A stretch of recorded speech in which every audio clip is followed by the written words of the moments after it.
What if the child you raised with every ounce of love in your body looked you in the eyes while secretly selling away the life you built? That thought ripped into me the moment I read the message flashing across my phone.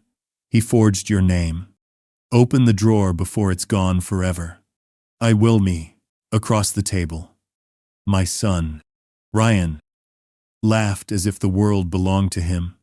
He was telling me about a weekend trip he planned, his fork clinking against the plate, his smile effortless. To anyone else, he was just a young man sharing dinner with his father. But to me, the words on my screen turned his laughter into something jagged, almost cruel. I excused myself, pretending to fetch more wine.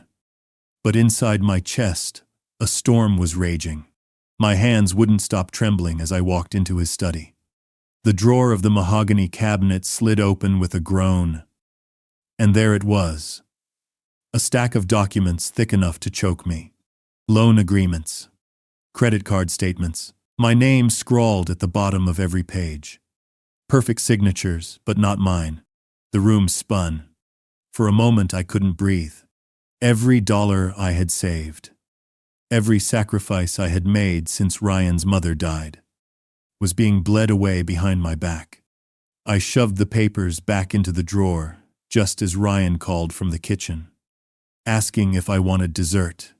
His voice was cheerful, warm, familiar. The same voice that once asked me for bedtime stories.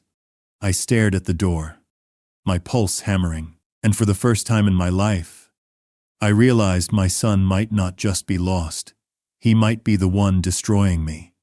I wasn't always a man living with suspicion in my own home.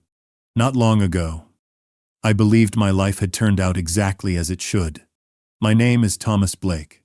I'm 63 years old, a retired history teacher, and for most of my life I thought I understood what mattered: family, integrity, and the comfort of routine. My wife, Laura, used to tease me that I was too predictable. Every morning I rose before sunrise, brewed a pot of coffee, and read the paper at the kitchen table.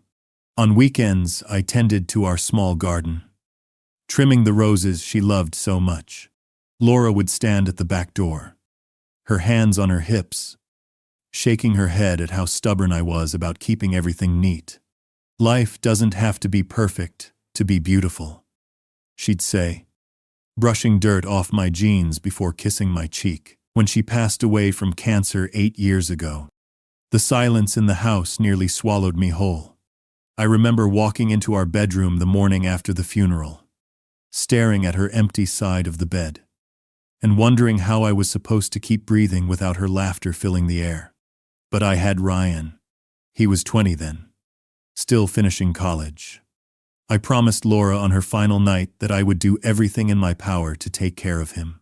That vow became the anchor of my days. Ryan had always been bright. As a boy, he devoured books about airplanes and space travel. He once told me he wanted to become an engineer so he could build machines that touched the sky. I can still see him sitting cross-legged on the living room floor with a model plane in his lap, his eyes glowing with wonder as he explained how the wings created lift. Laura and I exchanged a glance that night, the kind only parents share when they're quietly proud of their child. I worked extra hours back then, taking on tutoring jobs and even summer classes, just to make sure Ryan had everything he needed for school. I didn't mind. Every late night and early morning felt worth it. When I saw the diploma in his hands on graduation day, he was the first Blake in our family line to earn a college degree, and I thought the path before him was paved with endless promise. After college, he moved back home for a while. At first, it was comforting. He would sit at the kitchen table with me, asking about his mother, listening to stories about the years before he was born.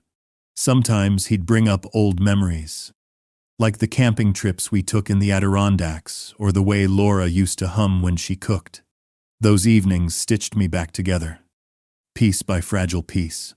When Ryan landed his first job at a financial firm in Manhattan, I nearly burst with pride. He wore a suit for the first time that morning. The fabric still stiff. The tie crooked until I fixed it. He looked so much like his mother in that moment, determined, full of fire that I had to fight back tears. Make her proud, I whispered as I clapped him on the shoulder. He smiled, promised he would, and rushed out the door. For a while, things seemed normal, better than normal.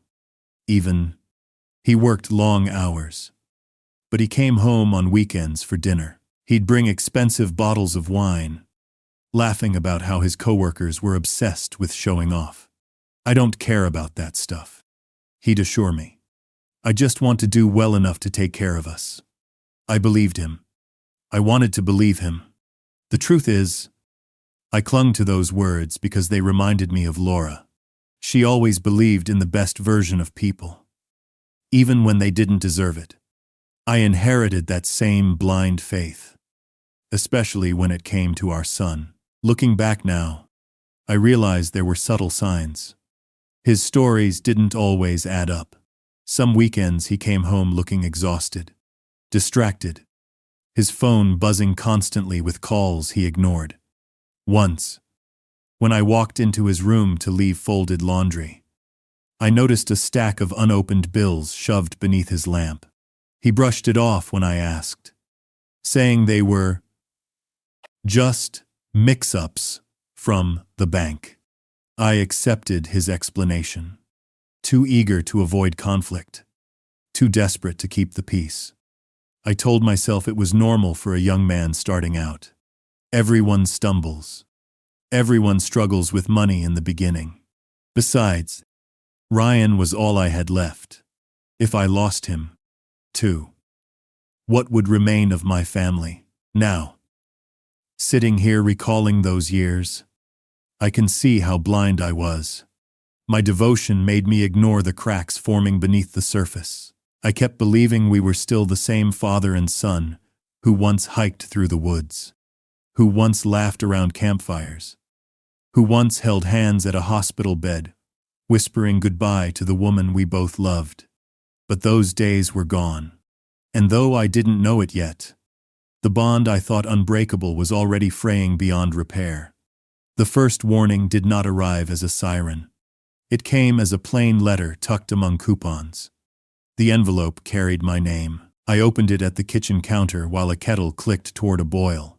Inside, I found a notice that my credit score had been checked by a lender I did not recognize. I had not applied for anything. I had not authorized anyone to look under my name. I told myself it was a clerical mistake. I set the notice under a fridge magnet and made tea. The next morning, a text arrived from my bank, asking me to confirm a change to my mailing address. My thumb hovered over the link. I did not click it. I called the number on the back of my debit card. Nothing shows on our end. The agent said, possibly a phishing attempt. I thanked her and ended the call. But the quiet that followed felt wrong.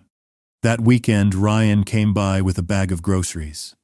He cooked pasta while music played on his phone.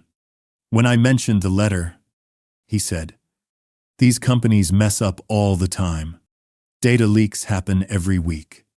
I let the subject drift because I wanted the night back. We ate and talked about the college games. He left early. 2 days later, a statement arrived for a credit card I did not own. The balance was small, but it had my full name and my address. I called the issuer and told them there had been a mistake. After a long hold, the representative asked if I knew anyone named Ryan Blake. "He is my son," I said. The representative asked if I would like to add him as an authorized user. I told her no and asked for the account to be closed. She promised to investigate. That night I slept badly. My dreams were crowded with pages and signatures that did not belong to me. In the morning, I opened the drawer where I keep our family documents. Birth certificates, insurance, the deed to the house. Everything was in order. I told myself that was proof I was overreacting. A week passed.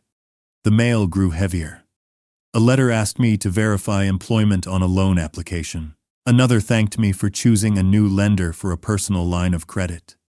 I called the numbers listed and repeated the script that had become too familiar. No.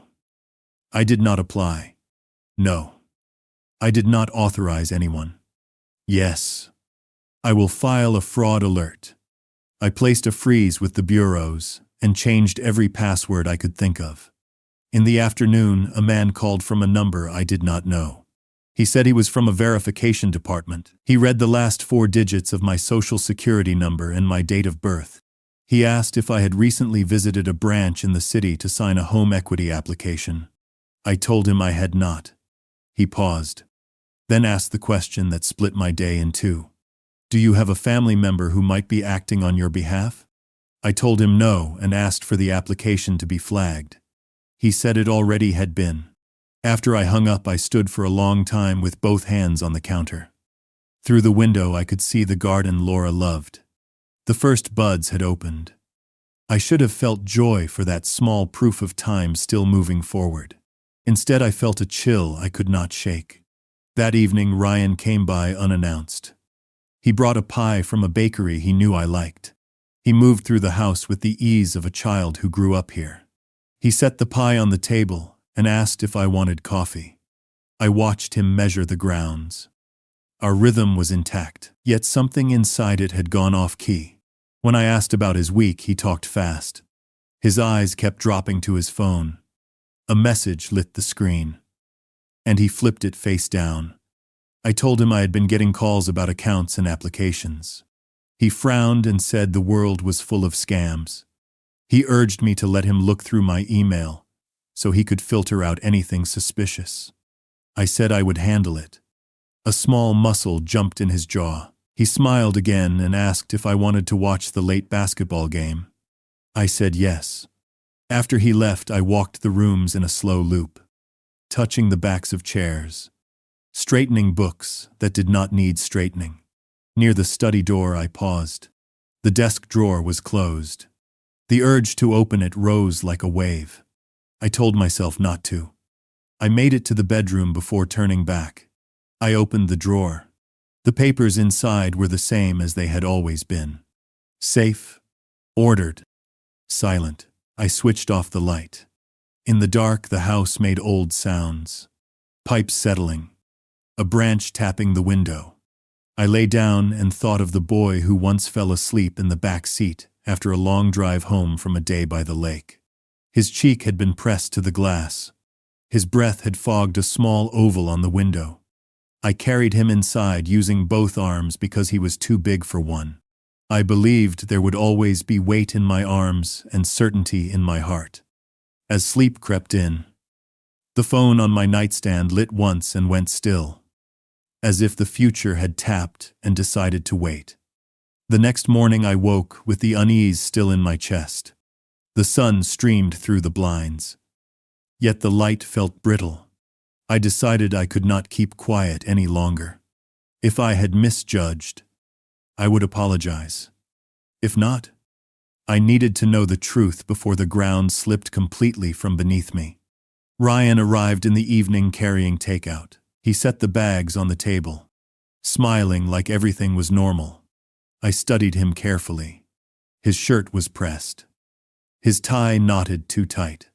Sweat beaded at his temple. Though the day was mild, we sat down to eat, but I barely touched the food. My fork scraped the plate once before I laid it aside. Ryan, I said, keeping my voice steady, I need to ask you something important. When me with case and solve, he looked up, chopsticks frozen midway to his mouth. Sure. Dad, what's on your mind? I slid the stack of envelopes across the table. They had arrived that morning, another loan notice. Another credit inquiry. All in my name. His eyes flicked to them, then quickly back to me. His smile returned, but thinner this time. Spam mail. Everyone gets it. And Philby 89. No. I said firmly. These aren't mistakes. They have my full information. My signature. Someone is using my name. And Asian Siva. The silence stretched. He reached for his water glass, his hand trembling just enough to rattle the ice. You're overthinking. Let me take those and call the companies. I'll clear it up. I did another. I pulled the envelopes back toward me. No. I already called. They said someone came in person to apply. They asked me if it was you. I did another. His face changed then, just for a second. A flicker of something raw, caught between fear and defiance. He set the glass down hard. Why would you even think that about me? Because the papers are in this house, I said quietly. Because every letter has my name and nothing adds up anymore. We have not resolved. He pushed back from the table, his chair scraping the floor. I work my ass off so you don't have to worry about anything. And you sit here accusing me? After everything we've been through since Mom died, the mention of Laura hit me like a fist. My voice cracked. Don't bring your mother into this. She trusted you. She believed in you. Is it all too unstale? His eyes blazed. And you don't. That's the difference. You never see me as good enough. Always the teacher grading his son. Always judging. Is it all too unsagrated? I stood too. Anger and sorrow tangled in my chest. I see the bills piling up. The lies. The secrets. If I'm wrong, tell me now.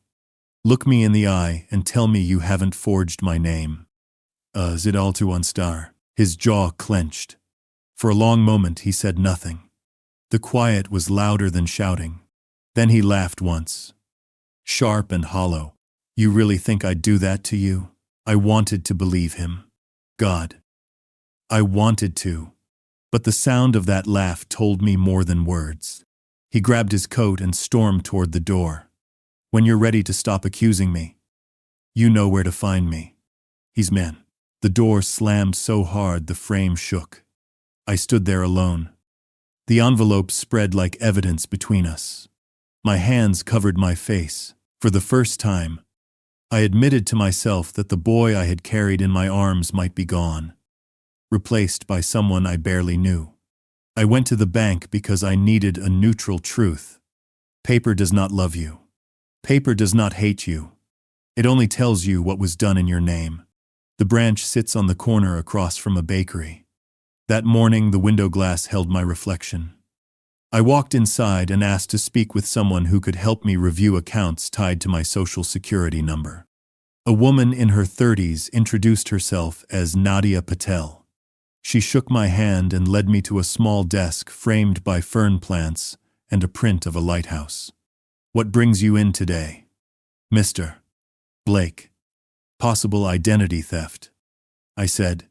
I slid a folder across the desk. I told her about the credit inquiries, the calls, the letters I had not asked for. Nadia listened, her eyes steady. May I see your identification? I handed it over. She typed for a long minute, then angled the monitor so I could see. There were accounts I recognized. My checking, the small pension deposit that arrives on the first. Then lines I did not know. A personal line of credit approved 6 weeks earlier. A second card mailed to an address with my street name and the wrong apartment number. A home equity application marked pending. Each entry had a date and a small digital copy of a signature. The signatures copied the small habits of my hand too well. Mr. Blake, Nadia said gently. Tell me which of these you do not recognize. All of them after December, I said. She printed a stack of pages and slid them to me with a pen. Please initial each line that is not yours. We will flag them and open a case. My hand shook as I wrote the initials TB on every page. By the last form, my head ached. Nadia lowered her voice. Do you have anyone who might have access to your documents at home? Anyone who receives your mail? My mouth went dry. My son lives with me some weekends, I said. I keep our family papers in a desk drawer. She only nodded, as if matching the thought I could not speak. She explained the next steps. Fraud alerts. A freeze with each bureau. affidavits, a report to the state attorney general. She asked if I wanted to file a police report now. I heard myself say, not yet. Then she printed a chronology of activity under my name. The total exposure made my breath stutter. It was several $100,000 in approvals and pending lines. The worst was the application to borrow against the house. I stared at the line with the parcel number. There was a date next to it. The calendar in my head flipped. That was the weekend Ryan had told me he was visiting friends upstate. I had washed his car that morning while he packed. He had hugged me on the driveway and thanked me for being patient with him while he got his feet under him. The memory made my skin feel too tight. Nadia offered a simple sentence that steadied me. The paper is honest. Mr. Blake, we will help you respond to it. She gathered the flagged forms into a folder and gave me copies for my records. She recommended a forensic signature review if the case moved forward. She wrote down the name of a local attorney who specialized in financial crimes against seniors. I folded the slip and placed it in my wallet. Outside, the smell of sugar and butter drifted from the bakery. I did not go in. I walked home the long way, past the playground where Ryan had once learned to pump his legs on the swing. A father pushed a little girl higher while she squealed. At home, I set the papers on the kitchen table. I placed the new packet beside the deeds and birth certificates. The order looked obscene. On a legal pad, I wrote 3 words in block letters. Protect the house. Then underlined them twice. I called the attorney whose name Nadia had given me. His assistant scheduled a consultation for the next afternoon. Bring any documents that show unauthorized activity, she said. Bring a list of dates and any names connected to the accounts. I thanked her and ended the call. The phone rang again. A different bank. A polite man asked to confirm that I would appear at a branch downtown to finalize a wire transfer connected to my line of credit. I told him there was no such appointment. He paused. Then his voice changed. Sir, if anyone arrives with identification in your name, we will call the police. Please do not meet anyone who asks you to sign anything. I promised I would not. That night I spread the pages across the table in chronological order. December, January, February, March. A slow staircase. Each step deeper. When I finished, I stood in the doorway and studied the table. It looked like a crime scene made of ink. I took out a small box from the cabinet and set it near the papers. Inside lay Laura's ring. I had kept it there for years. I closed the box and placed it back on the shelf. Not yet, I whispered. Not like this. I wrote an email to Ryan asking him to come by tomorrow evening. We need to talk about something important. I typed. Please be honest with me. I hovered over the send button. Then I pressed send and turned off the light. In the dark, the refrigerator hummed. Steady and indifferent. Paper was honest. I would have to be honest too about what my son had chosen. Sleep never came. I lay in bed, staring at the ceiling. Laura's absence pressing against me like a weight. When dawn finally arrived, I rose with eyes burning and a hollow ache in my chest. The house was quiet, but it did not comfort me. It felt like the silence of a sanctuary desecrated. Ryan came that evening. He walked in with his usual easy smile. But my eyes had changed. I had spent the day memorizing every forged page, every false signature, every line of debt tying me tighter to his choices. He sat at the table, glancing at the stack of papers I had arranged neatly in the center like evidence waiting for trial. What's all this? He asked. I told him.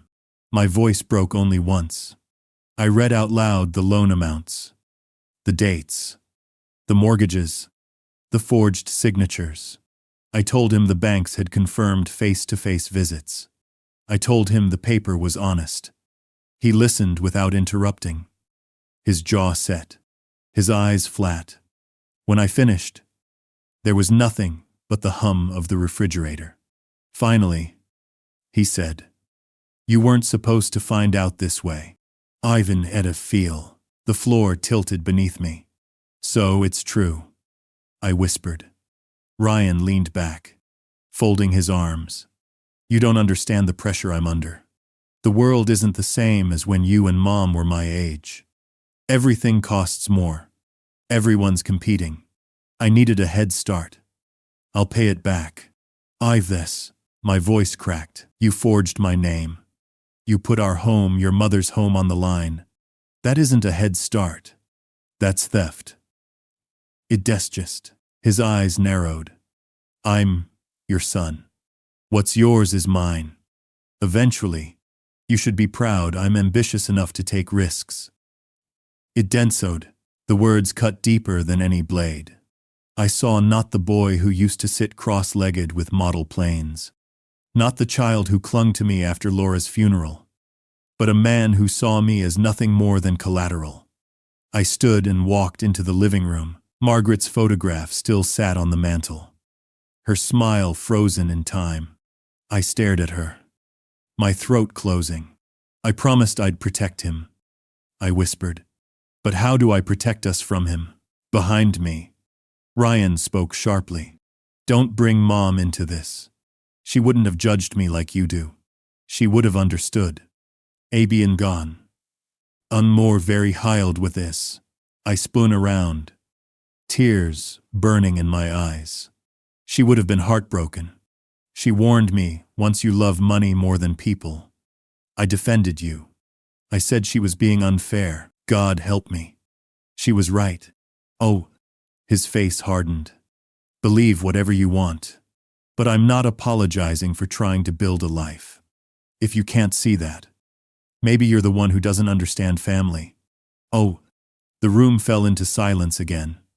But it was no longer the silence of an empty house. It was the silence of something broken beyond repair. When he finally left, slamming the door, I collapsed into the chair by the mantel.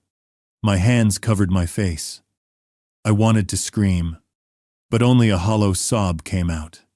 The papers on the table stared back at me like ghosts. For the first time, I understood what it meant to be completely alone.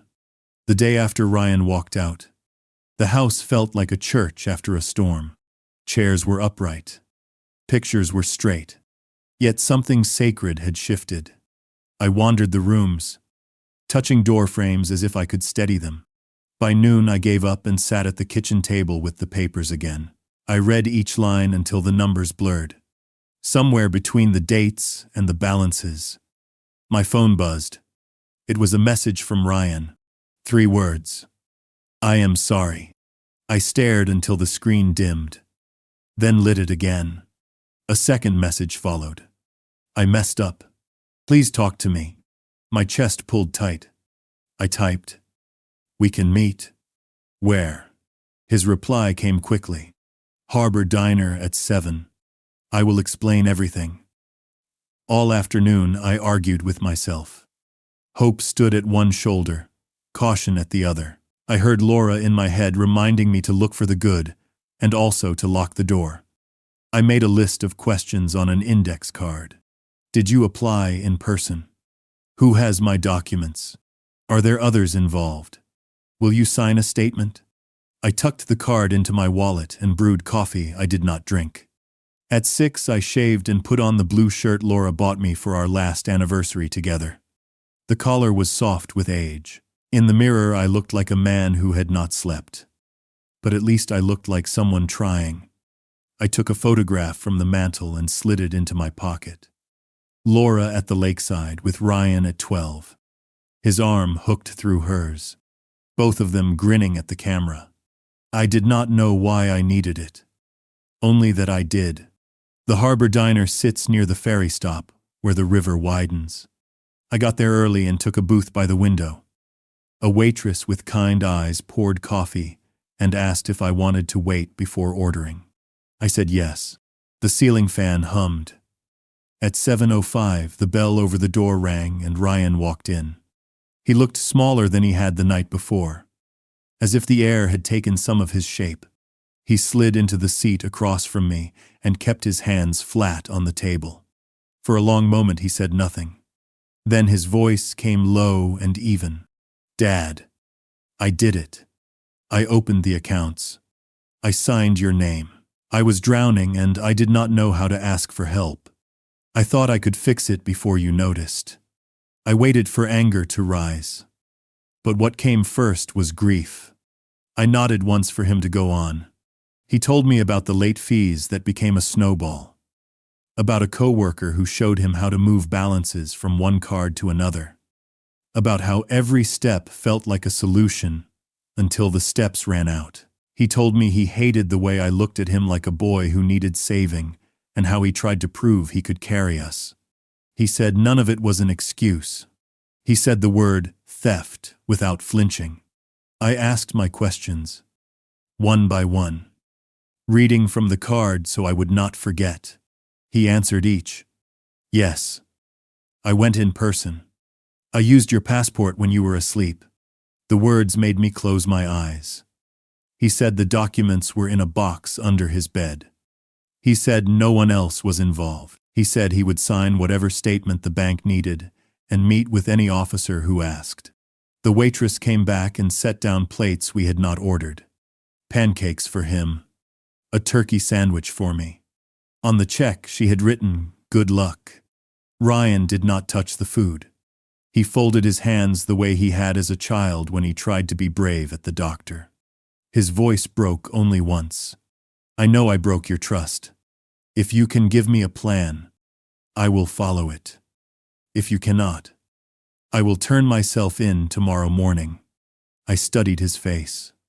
I saw the boy he had been and the man he might still become. I took out the photograph and set it between us. He stared at it a long time. His eyes went wet. He said he missed her every day. I told him I did too. The two of us sat in the noise of the diner with our grief opened on the table, like another plate no one had ordered. I laid out the only path I could name without lying. He would return every document. He would sign an affidavit for the bank. He would meet with an attorney. He would move out and find a place on his own, so I could secure the house.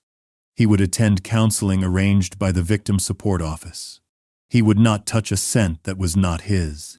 He would show up, again and again, until the people he had harmed believed him more than they feared him. He nodded after each point. He did not argue. He asked only one thing. "Will you come with me to the first meeting so I do not run?" I told him yes, not because I trusted him, but because I refused to let failure be the last thing I handed my son. When we stood to leave, the night had settled over the river. Ryan reached for a hug and stopped himself. I closed the distance and let him rest his head on my shoulder for the space of a breath. It was not forgiveness. It was a promise to keep walking toward it.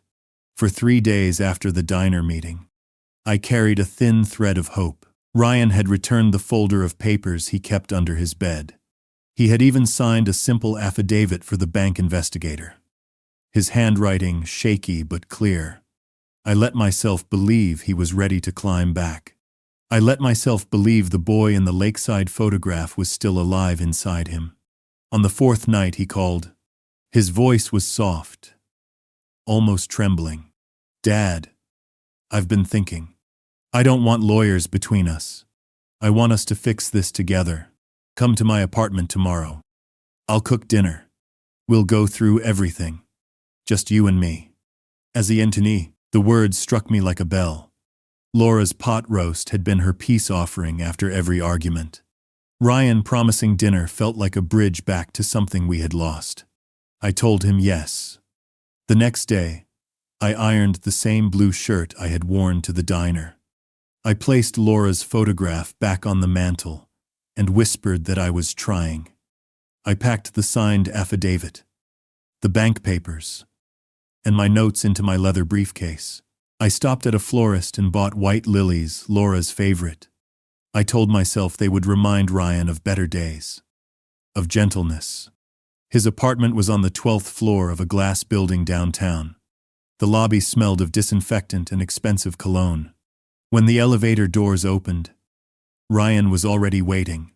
He wore a clean white shirt and smiled too widely. He hugged me hard, then pulled me inside. The table was set with candles. A roast was in the oven. For a moment I let myself believe. We ate quietly at first. The meat was tender. The vegetables salted the way Laura used to make them. Ryan poured wine and spoke of childhood memories, of camping trips and baseball games. My chest ached, but it was a sweet ache. Then his tone shifted. "Dad." "About the money," he began. His hands tapped the table. "I have a plan. There's an investment opportunity. Guaranteed returns. If you could just front me another 100,000, I could double it in a year.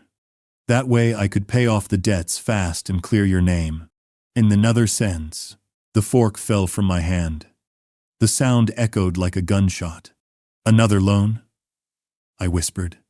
"It's not a loan," he said quickly. "It's seed money. You'll get it all back and more. It's the only way forward."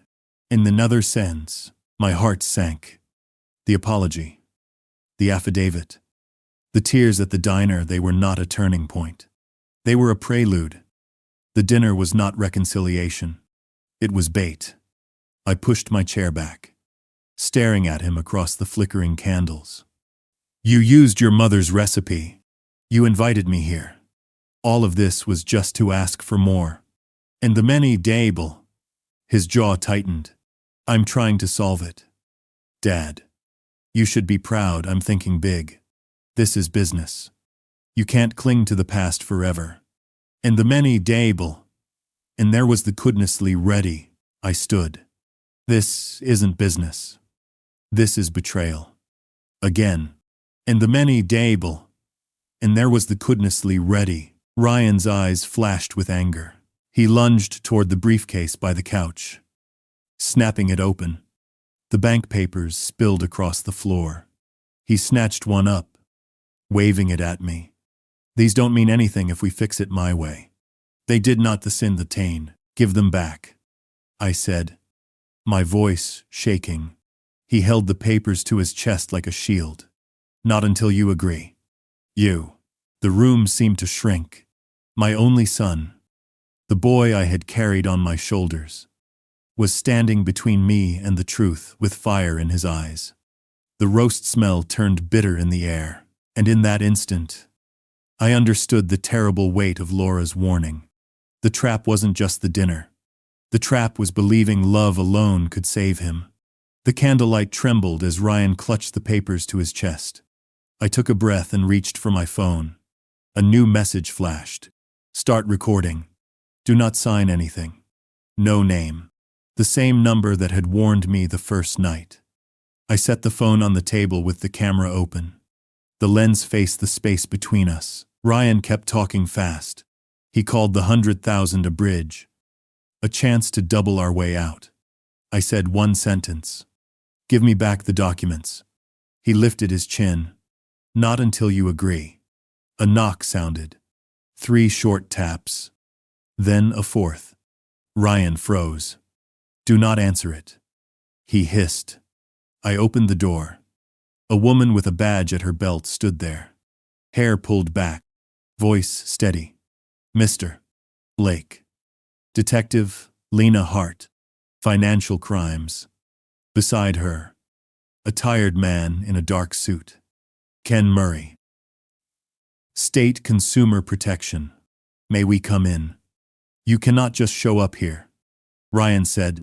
"We can when a bank flags an imminent transfer on a fraudulent line, and an attorney alerts us that a victim may be pressured." Hart replied. Another figure stepped from the hall. A tall man with a gentle face. "Mr. Blake. Caleb Boone. Investigator for attorney Avery Cole.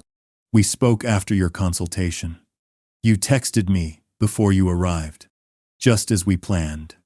I nodded. He had asked me to keep my phone near and my voice low. Ryan backed away, papers tight in his hands. "This is a setup. You cannot do this to me." "Dad, no one is here to hurt you," Hart said, moving slowly. We are here to document what is happening and keep your father from further harm. She glanced at my phone, confirmed the red light, and set it back where it had been. Please continue as you were. Murray opened a notebook. Ryan, did you invite your father to discuss repayment? Ryan stared at the floor. I invited him to dinner.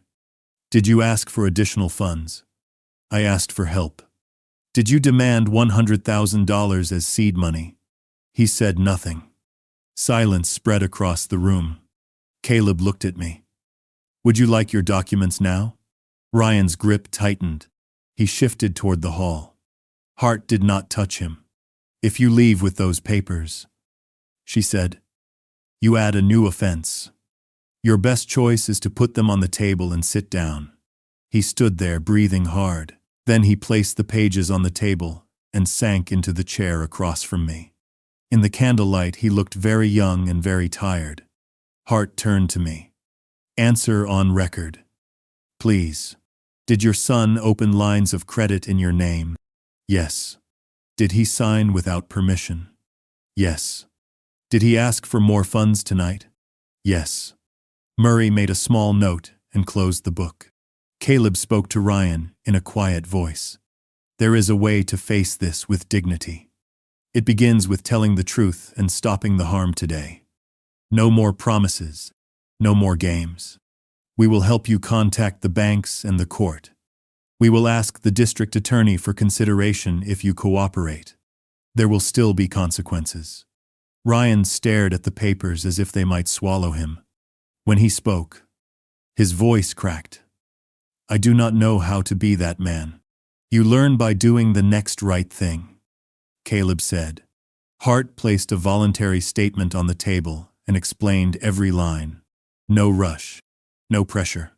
Ryan began to write. He wrote that he had used my passport, that he had gone to branches and signed my name, that tonight he asked me for more money. He did not justify. He just wrote what he had done. When he finished, he lifted his eyes to mine. I am sorry, Dad. It did not fix anything. It mattered anyway. Murray collected the statement. Hart sealed the documents in clear bags and handed me a card with a case number. Caleb closed my briefcase and passed it to me with both hands, as if returning a weight. What happens now? I asked. Hart answered. We process his statement and file the reports. The district attorney reviews the case. Ryan, if you agree, you will come to the precinct to give a recorded statement. We will not place you in cuffs unless you try to flee. You will be released after processing if the prosecutor agrees. You will return for every appearance. Do you understand? Ryan looked at me. I nodded. He whispered that he understood. At the door, Caleb spoke low so only I could hear. You did the right thing. You did not abandon your son. You drew a boundary so love could still live. When they left, the apartment felt huge. I stopped the recording. The last frame showed the candle bent low and crumbs of bread. There was no triumph in the picture. Only a clean line drawn across a life that had drifted. I pressed my palm to the briefcase. The leather was warm. I did not feel safe. I felt honest. That would have to be enough for tonight. Ryan stood and looked once at the table that had been set like a holiday. The roast was cooling in the oven. The wine in his glass had gone untouched. He took a breath that sounded like surrender. I will go now, he said. I will do what you ask. The following week unfolded like a slow, merciless tide. Each day brought another document, another phone call, another confirmation of what I already feared, but had not yet spoken out loud. By Friday, the full story had taken shape in front of me, and I could no longer pretend this was only about mistakes or desperation. It was betrayal carved into paper, inked with my name. Detective Hart called first thing that morning. Her voice was calm. Efficient, Mr. Blake. We've completed our preliminary review. Your son's statement matches with the evidence. But there are more accounts than we initially believed. You'll want to sit down. Hello. I sat at the kitchen table where Laura and I once shared morning coffee, where Ryan had scribbled his first math homework, where our family life had unfolded like a fragile miracle. I pressed the phone to my ear. Hart read the numbers.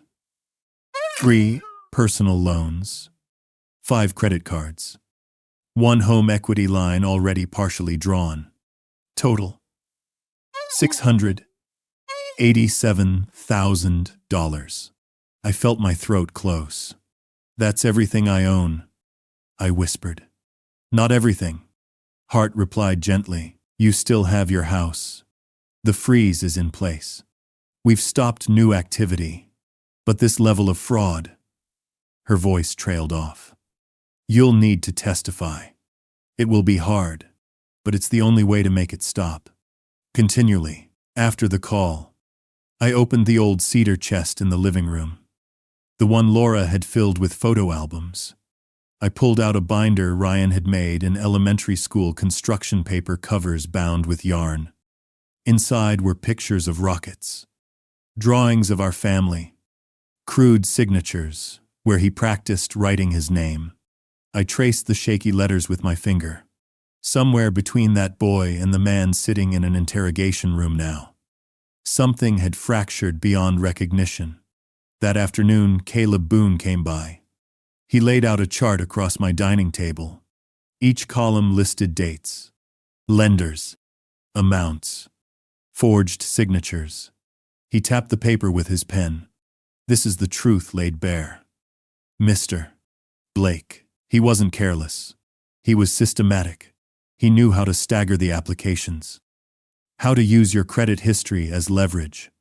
This wasn't panic. This was a pattern, and Fender in many. I stared at the chart, the lines blurring. So he planned it, and Fender in minor. Of this one, a grave the manners of the one. Yes, Caleb said quietly. And he might have kept going if you hadn't stopped him. And Fender in minor. Of then ren, a builded any say. The words hollowed me. For years I had believed Ryan was lost, drifting, hurting himself. But the papers showed something colder. He had mapped it. He had rehearsed my signature until it looked real. He had bet on my blindness. When Ryan called that evening from the precinct office phone, his voice was thin and shaky.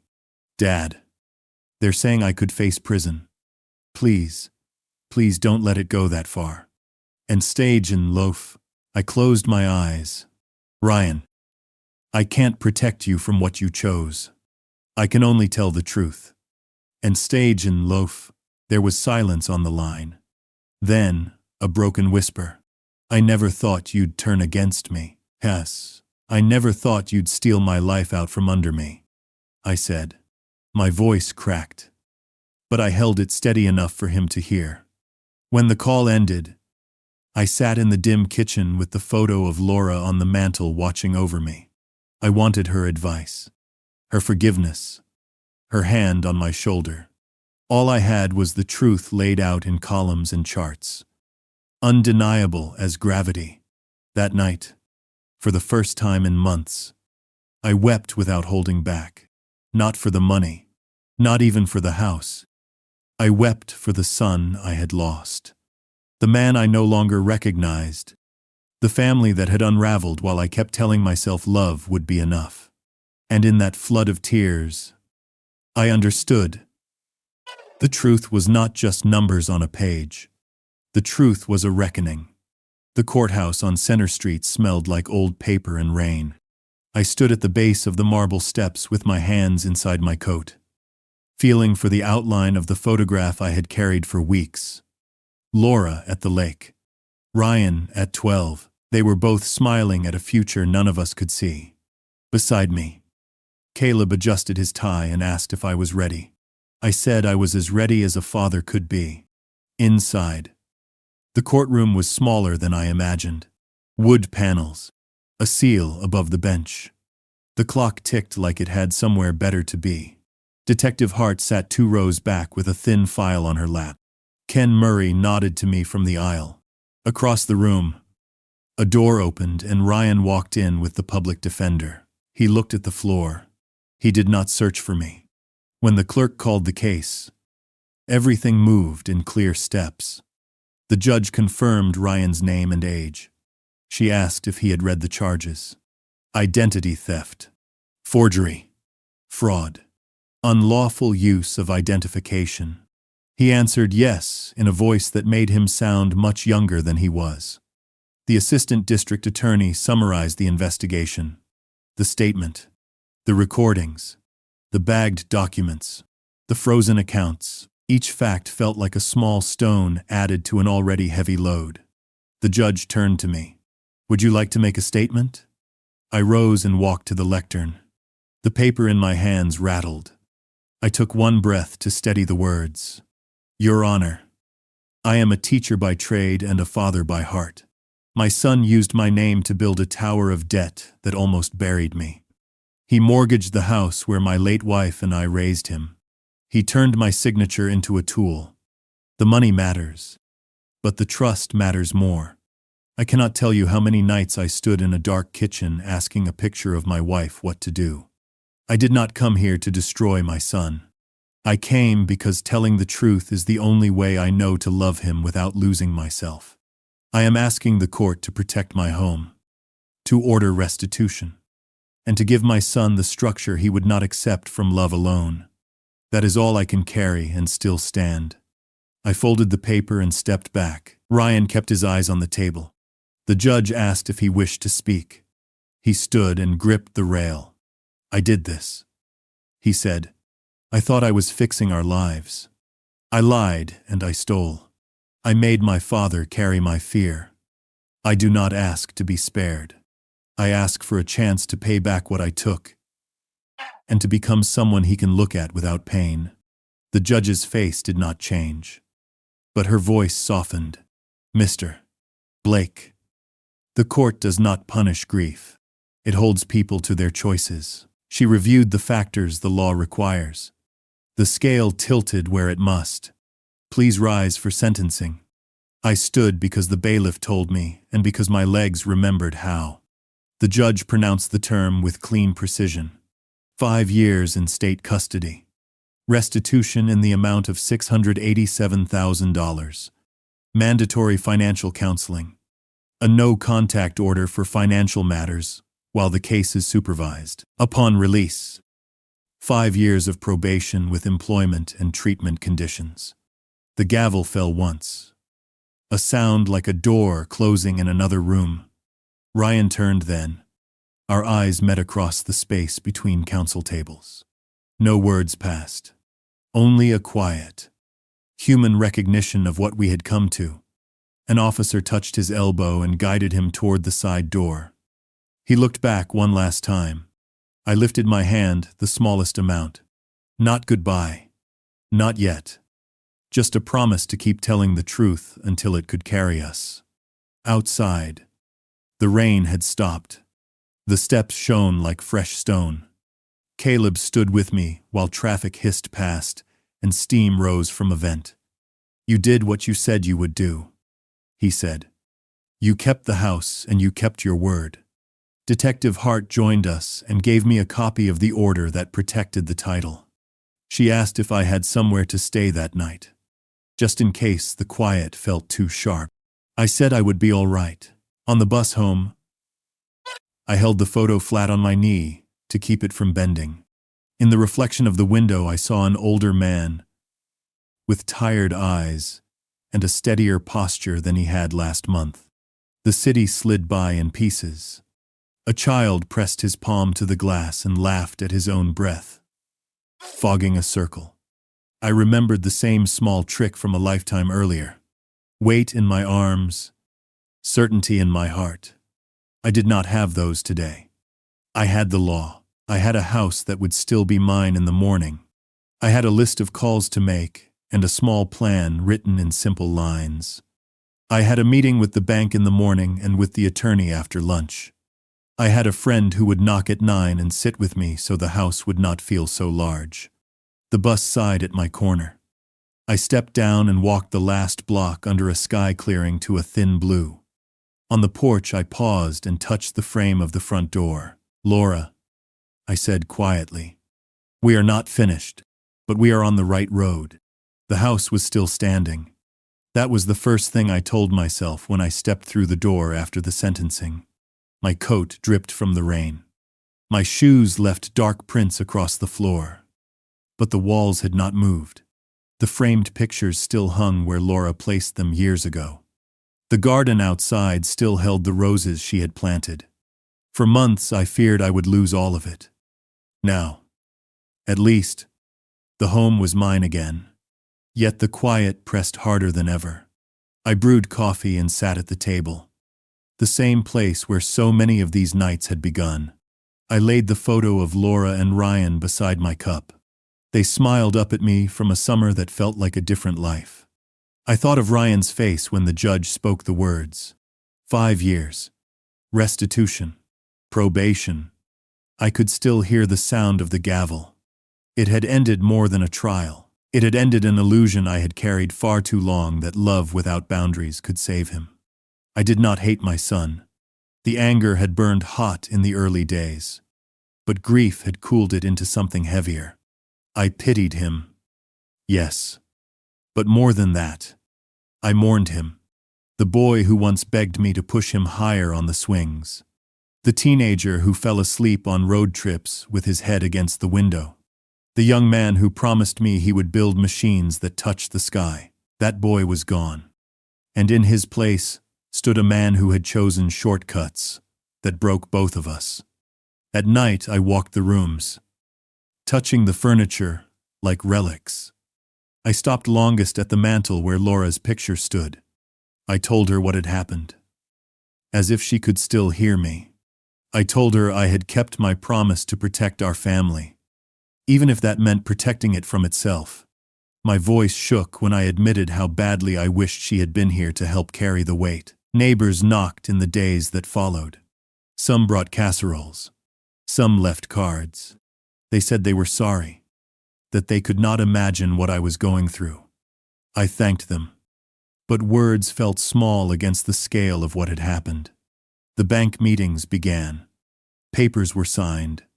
Freezes lifted, then reapplied with tighter controls. Lawyers explained restitution schedules and asset protection clauses. Each step was tedious, but each signature felt like reclaiming a piece of my life. For once, the signature was truly mine. Nights remained the hardest. I sat on the porch with a blanket, watching the streetlights hum. Children's laughter drifted from the park at the corner. I wondered if Ryan could hear similar sounds from his cell, and if those sounds cut him the way they cut me. Still, there was a lesson etched into all of it, one I could no longer ignore. Love without truth is not love at all. I had excused, forgiven, and explained away until the lies nearly consumed me. Setting boundaries did not mean I stopped loving him. It meant I loved him enough to stop being his victim. Someday Ryan will walk out of prison. Someday he may knock on this door again. I do not know what I will say when that moment comes. But I know what I will not do. I will not hand him the keys to the house Laura and I built. I will not surrender my name again. I will not mistake silence for peace. I will greet him with open eyes, with truth in my hands, and with the hope, fragile but alive, that the man who walks back to me will finally be the son I once knew. Until then, the house stands, the garden grows, the truth remains, and I keep breathing.